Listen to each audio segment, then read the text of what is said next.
sense that it's not the absence of employment, it's absence of data. Today, currently, nobody can tell me the unemployment rate in this country because unemployment is measured at the number of people looking for a job at a particular period of time and they to work. That's how you measure unemployment rate. It's not people who are sitting at home. You are sitting at home, not looking for a job, not ready to work. You are not unemployed in the technical term of, if you technically define unemployment.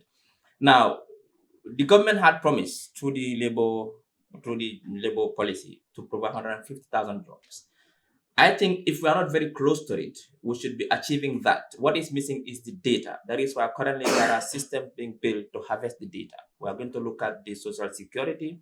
We are looking at new bank accounts, new companies created. We are harvesting the data to know, based on the policies, how much jobs have been created, both in the private sector, but also in the public sector. And that is important. So the lack of data is the problem. But basically, there are many Gambians who are in a state of waiting to travel. They're not looking for jobs. So they're not unemployed. You cannot count them as unemployed because they don't want to work.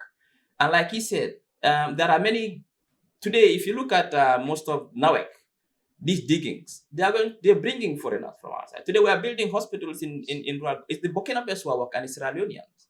So, and also the skill sets. There are people here, they are looking for people to employ. They cannot get anybody to employ because they cannot match the skill set. That is why government is investing in skills building. That is why we open Demban. That is why we open Kanila. That is why we open Mansakonka. That is why we open Basse.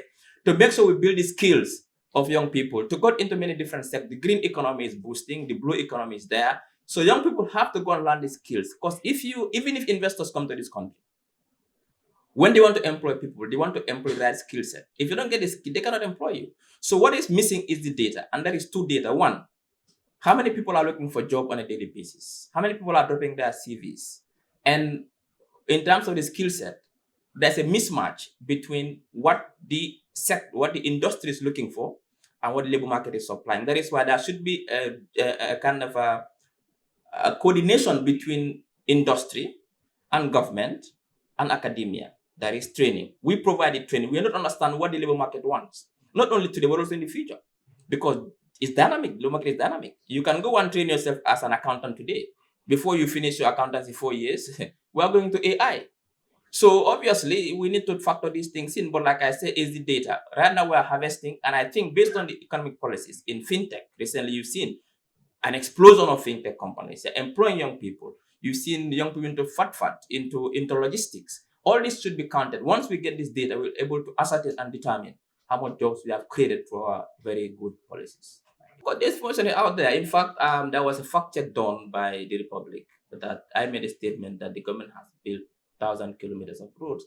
The fact check came out that it was true, that across the country, we have built almost 1,000 kilometers of roads, and we are going to build more 364 kilometers of roads. This was fact check, and it was found to be true. However, when it comes to a stable economy, you look at the currency. The currency has somewhat stabilized compared to it's been very resilient. The dollar has stabilized now. GDP is growing.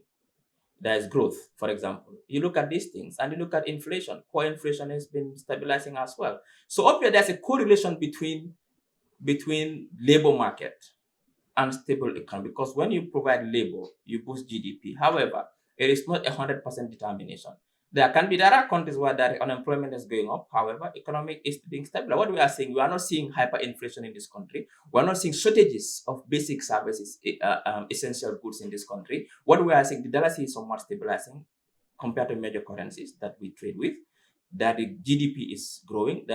So obviously, food essentials have been stabilizing. Our economy is growing. We are not seeing any shortage in the country. So somewhat compared to the sub-region, our economy is really doing well.